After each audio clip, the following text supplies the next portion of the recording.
Bonsoir à tous. Je me nomme Sylvio Herman, étudiant dans l'une des écoles polytechniques du Cameroun. Et bienvenue sur ma chaîne YouTube Maths Pratique.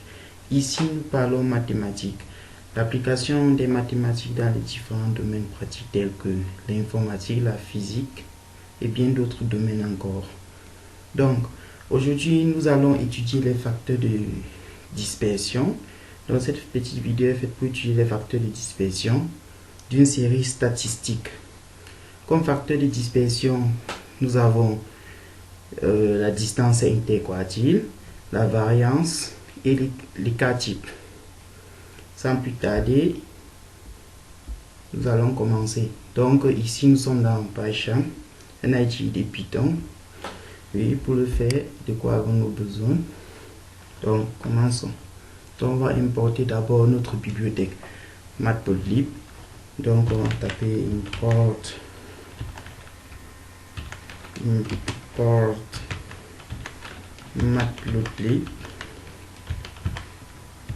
matplotlib, ok. Ensuite nous aurons besoin du numpy, import numpy as np. Ok. De quoi avons-nous besoin maintenant? Nous avons besoin d'une série. Donc on va prendre par exemple un échantillon de 20 éléments. Oui, pris au hasard et suivant selon la loi normale. Donc on va taper échantillon.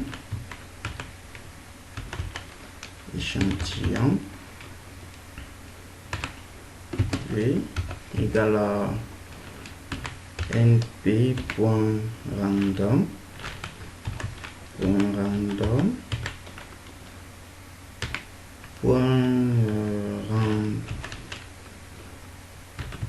rand n échantillon de 20 éléments.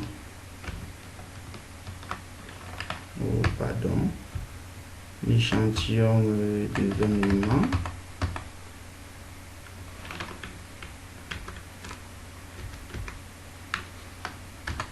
Donc 20 éléments. Ok.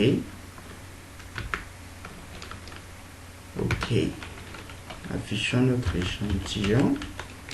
On va dire print échantillon.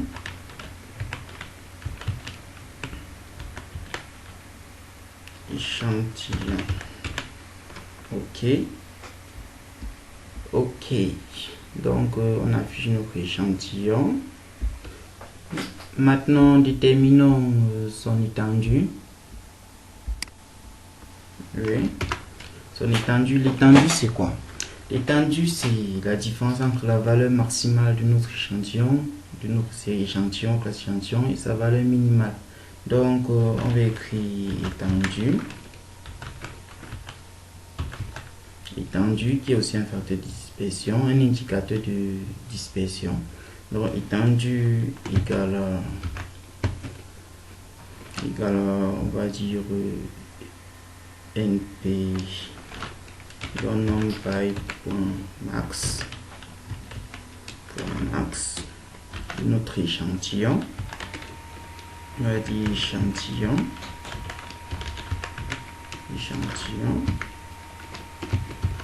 moins np.min, le petit élément de notre échantillon.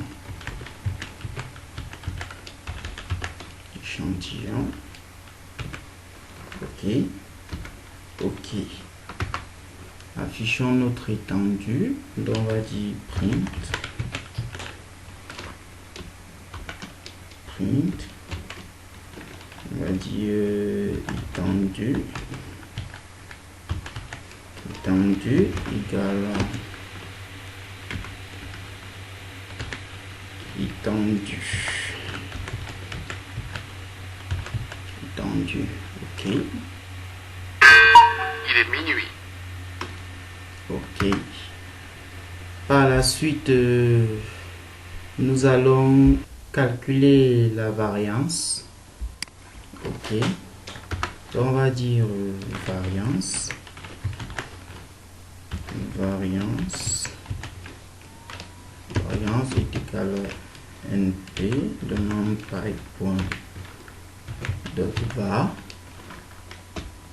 C'est la variance de qui? De l'échantillon.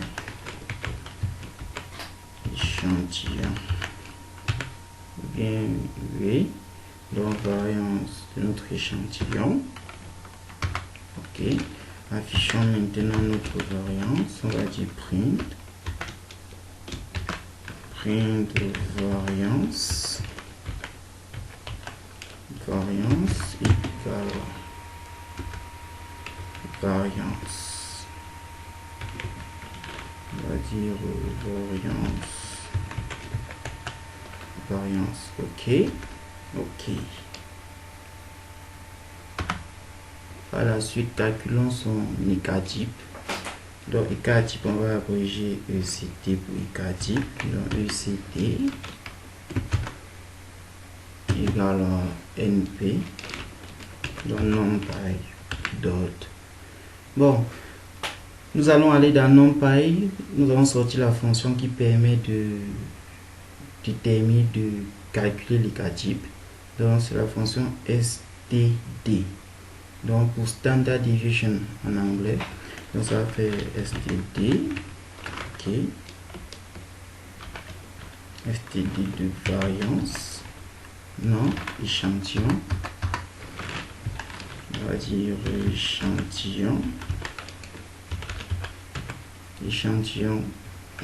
Ok. Échantillon. Ici nous avons un C. Ok. Affichons notre écart-type.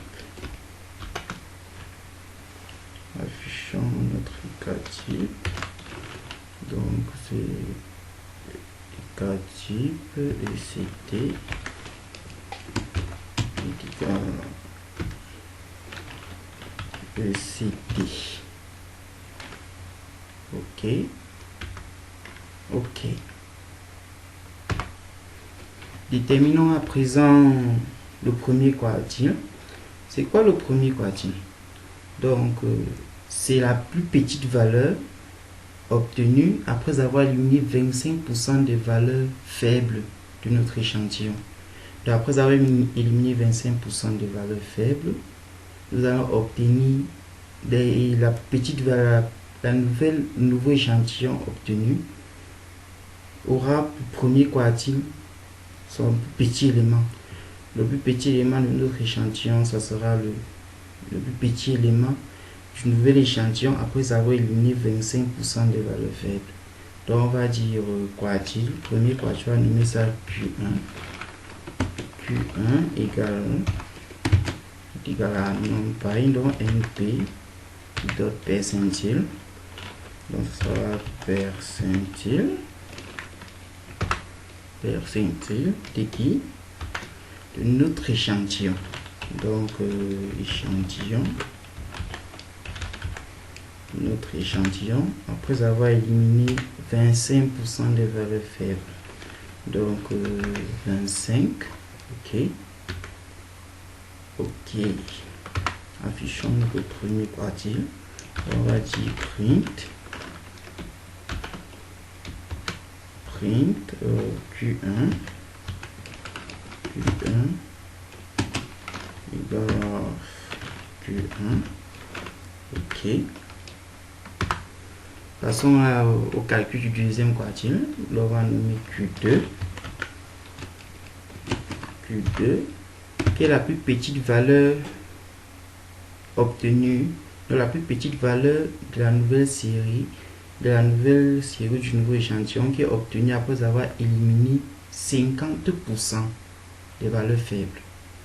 Donc on va dire Q2 est égal à NP numpy dot percentile. On va dire percentile échantillon, c'est dans cet échantillon qu'on travaille. échantillon après avoir éliminé 50% de valeurs faibles. Ok. Ok.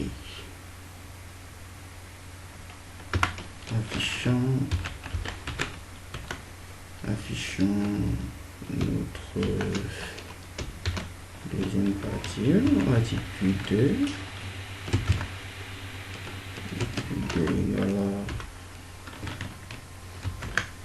Q2. Ok.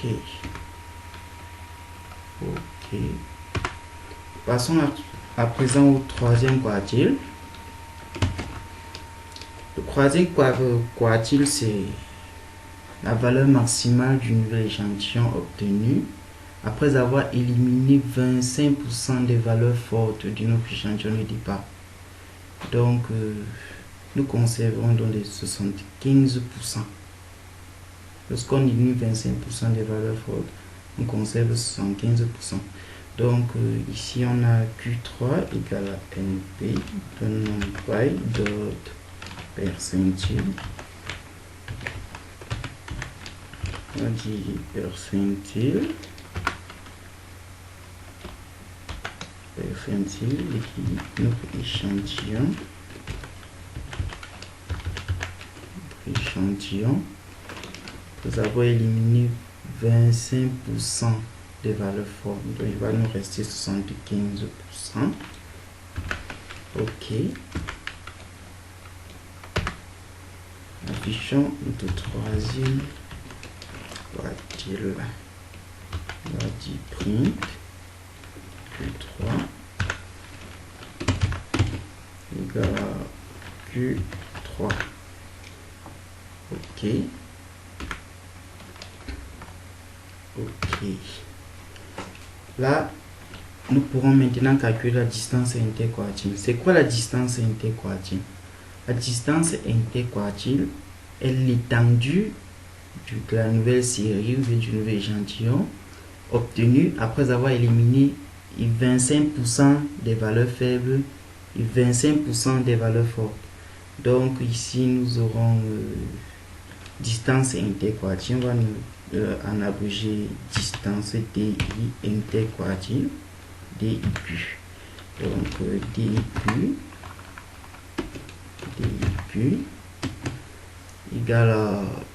c'est égal au troisième quartile moins le deuxième quartile. Donc ça serait égal à Q3 moins Q1. Ok. Affichons maintenant notre distance interquartile. On va dire print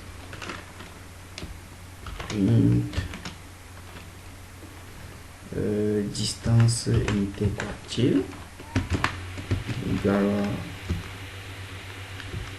distance interquartile égale à distance interquartile. Ok. Ok, ici c'est souligné en rouge, donc on a commis des petites erreurs ici, donc on a omis de mettre la virgule. On va justement augmenter la virgule. Donc ici il y a la virgule,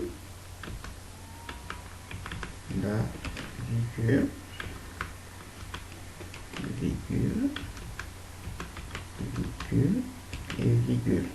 Ok, apprécions maintenant le résultat. Comme vous le voyez bien, ici nous avons notre échantillon. Donc le voici. Ici nous avons l'étendue déjà calculée. Donc voilà, valeur de l'étendue 4,5482, ainsi de suite. La variance, les cas types, premier quartile, le deuxième quartile, le troisième quartile, la distance interquartile. Ok. Bon, comme remarque, nous voyons très bien que ces indicateurs de dispersion sont toujours positifs. Donc, elles sont d'autant plus grandes que les éléments de notre série sont dispersés. Maintenant, quelles sont les propriétés de la variance et de l'écart type? Donc, les propriétés délégates de la variance. Comme première propriété, la variance reste inchangée lorsqu'on augmente chaque élément par une constante positive. Ok, on va vérifier cela, comme on va le voir bientôt. Donc, notre échantillon, c'est échantillon pour random, ça c'est constitué de 20 éléments. Donc, on va utiliser un boucle for. On va dire for i in range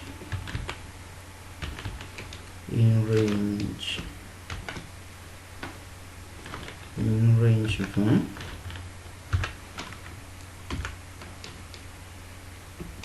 Oui. Donc on va augmenter par exemple 5 à chaque élément de notre échantillon. Donc on va dire échantillon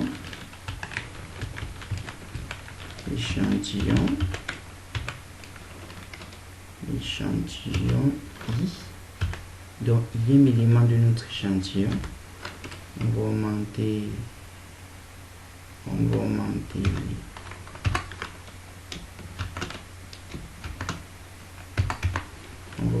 5.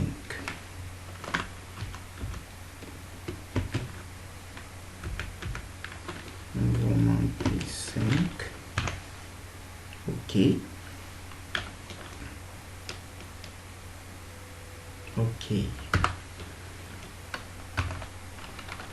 Affichons maintenant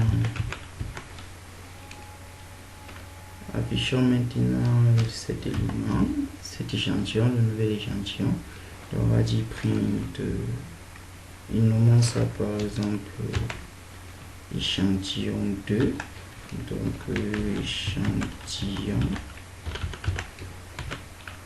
échantillon 2. Oui. Voilà.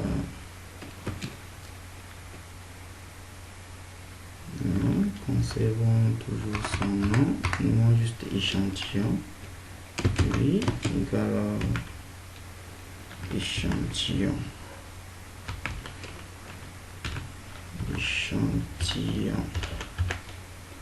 Ok.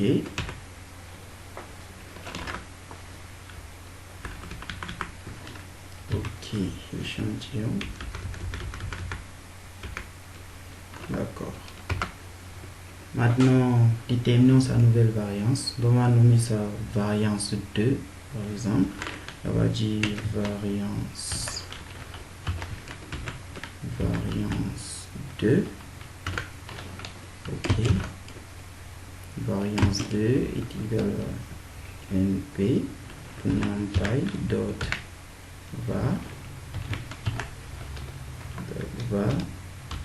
échantillon de notre échantillon. Ok.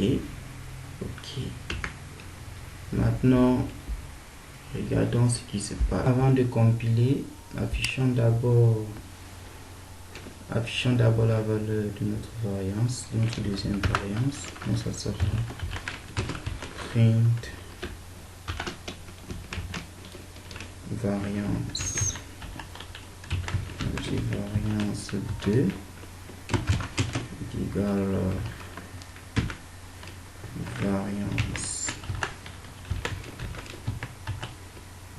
variance 2. Ok.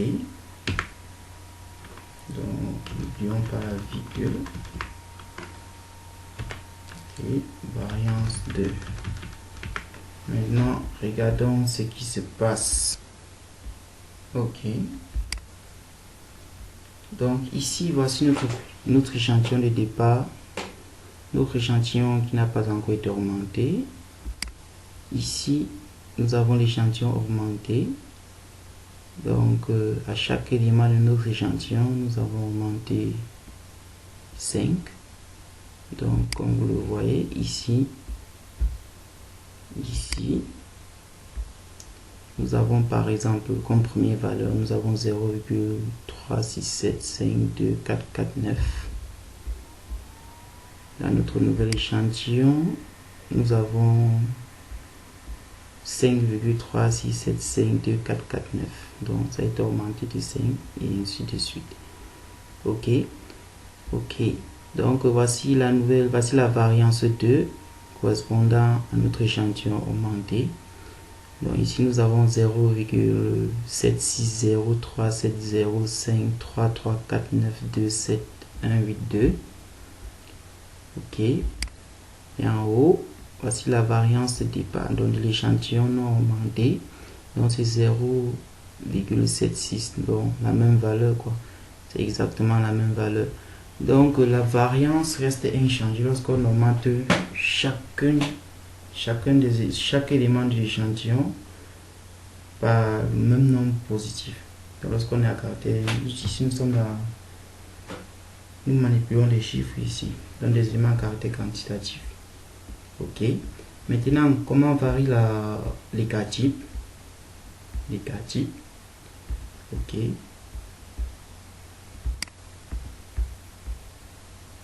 Ok. Donc maintenant, multiplions plutôt l'échantillon.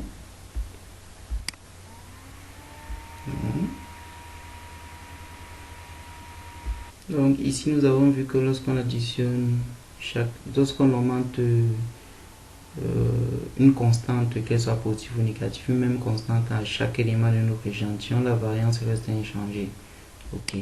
Maintenant, gérons le cas de l'écart type. On va constater que lorsqu'on multiplie notre série par une constante, l'écart type aussi est multiplié par la même constante. Ok. Donc on va observer ça ici. Donc prenons notre cas échantillon qui a 20 éléments. On va dire pour i, on va dire for i in range 20, 20. Qu'est-ce qu'on fait? À chaque élément, on va dire de notre échantillon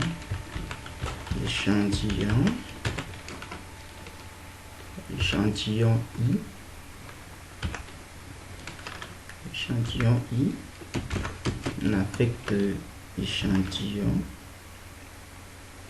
on va dire échantillon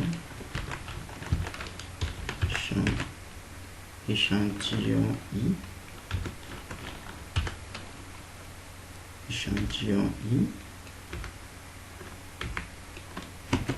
multiplié par, disons que on peut multiplier par 5, par 6, ok, par 6.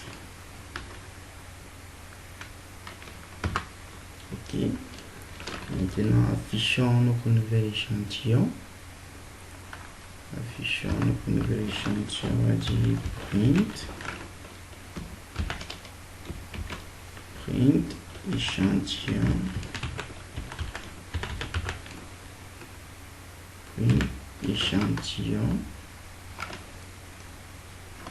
Ok.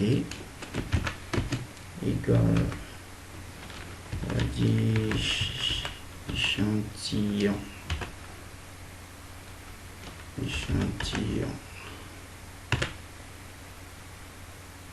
Ok. Échantillon.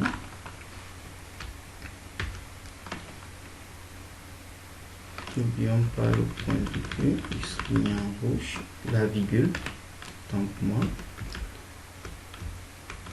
N'oublions pas la virgule. Maintenant, calculons son écart type.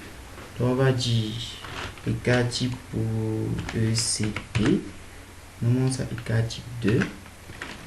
Oui, écart type 2 égale à numpy, donc np dot écart type c'était std. Donc std écart type de qui? De notre échantillon. échantillon. Ok. Affichons maintenant notre écart type. On va dire print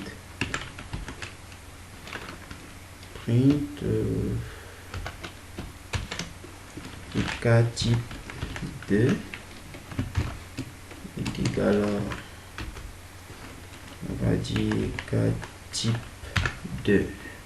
Ok. Écart type 2 égale écart type 2. Maintenant, observons ce qui se passe. Avant de voir ce qui se passe, déterminons d'abord le rapport pour se rassurer que ça donne effectivement 6. Donc on va dire rapport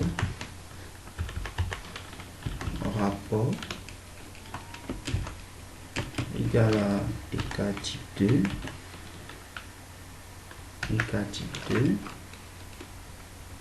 divisé par écart type tout court